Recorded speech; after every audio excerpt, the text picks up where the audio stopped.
मसाला टाकून आलूची भाजी करणार. त्यासाठी कांदा इथं भाजून घेऊ आपण मसाला. त्याचा पण मसाला करून घेणार आहे. कांदा टाकायचा, तवा गरम झालेला आहे. कांदा थोडा भाजत आला की यावर 1 चमचा जिरे घालायचे, अद्रक लसूण घालायचं असं, थोडीशी कोथिंबीर घालायची चिरलेली. तेल न टाकता आपण कोरडे मसाले भाजून घेणार आहोत. आता मसाला भाजलेला आहे आपला चांगला. आता इथे आपण गॅस बंद करणार आहोत आणि मसाला काढून घेऊ. आता मसाला थंड झाल्यावर आपण वाटून घेणारच आहोत. त्या अगोदर छोटीशी टिप्स आहे ती म्हणजे आता एक गरम तवा आहे. या गरम तव्यावर असं आपण अर्धाच चिरलेला टोमॅटो ठेवला आहे, कारण हा टोमॅटो मोठा असल्यामुळे मी अर्धा घेतला. अर्धा असो की लहान असेल तर 1 घ्या. असा गरम तवा आहे, यावरती असा टोमॅटो ठेवला की याची जी साल आहे खालची काढायला मदत होते पटकन, कारण आणि भाजीमध्ये टाकल्यावर पटकन शिजून येतो. आता एक गरम तव्यावर असं झाकण ठेवायचं आपल्याला, आणि ज्यावेळेला आपण भाजीला फोडणी घेतो त्यावेळेला त्या टोमॅटोची साल काढून त्याची बारीक तुकडे करून आपल्याला भाजीमध्ये घालायची. तर आता मसाले थंड झाले की वाटून घेऊया. आपल्याला थंड झाल्यावर त्याचं वाटण करून घेतलेलं आहे.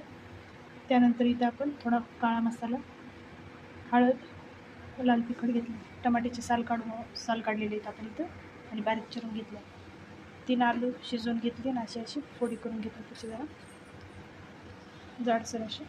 आता तेल गरम झाले, यामध्ये वाटण टाकायचं आपण. हे मसाले टाकू यामध्ये.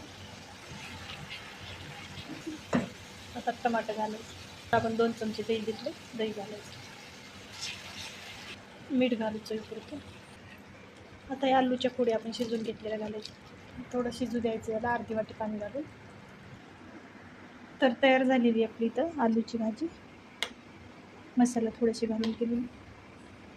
तर अशी भाजी आपण भातासोबत, पोळीसोबत, पुरीसोबत आणि भाकरीसोबत सुद्धा खाल्ली तर छान लागते फार.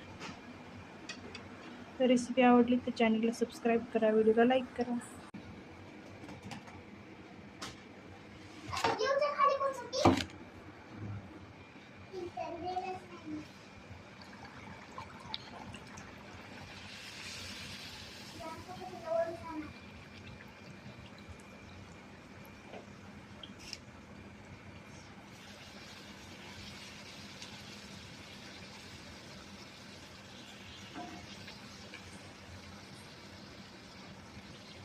Thank you.